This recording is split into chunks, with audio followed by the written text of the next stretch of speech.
one who got several people who were a little green with envy. We're in Genesis, and we're contemplating the story of Joseph. It's Genesis 37, the first 4 verses, and then verses 12 through 28. In your pew Bibles, that's on page 40. Jacob lived in the land where his father had stayed, the land of Canaan. And this is the account of Jacob. Joseph, a young man of 17, was tending the flocks with his brothers, the sons of Bilhah and the sons of Zilpah, his father's wives. And he brought their father a bad report about them. Now Israel, Jacob, loved Joseph more than any of his other sons, because he had been born to him in his old age, and he made a richly ornamented robe for him.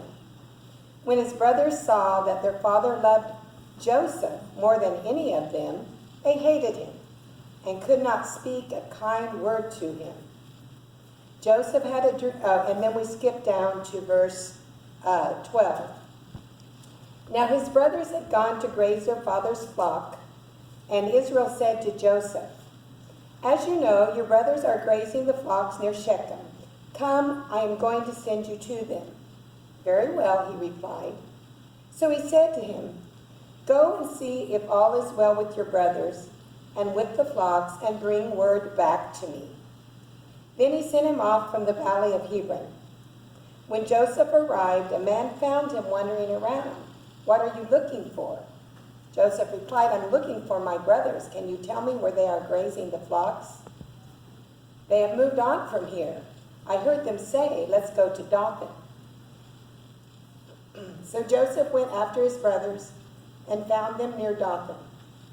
But they saw him in the distance, and before he reached them, they plotted to kill him. "Here comes that dreamer," they said to each other. "Come now, let's kill him and throw him into one of these cisterns and say that a ferocious animal devoured him. Then we'll see what becomes of his dreams." When Reuben heard this, he tried to rescue him from their hands. "Let's not take his life," he said. "Don't shed any blood. Throw him into the cistern here in the desert, but don't lay a hand on him." Reuben said this to rescue him from them and take him back to his father. So when Joseph came to his brothers, they stripped him of his robe, the richly ornamented robe he was wearing. And they took him and threw him into the cistern. Now the cistern was empty, there was no water in it. As they sat down to eat their meal, they looked up and saw a caravan of Ishmaelites coming from Gilead. Their camels were loaded with spices, balm, and myrrh, and they were on their way to take them down to Egypt. Judah said to his brothers, "What will we gain if we kill our brother and cover up his blood? Come, let's sell him to the Ishmaelites and not lay our hands on him. After all, he is our own brother, our own flesh and blood." His brothers agreed.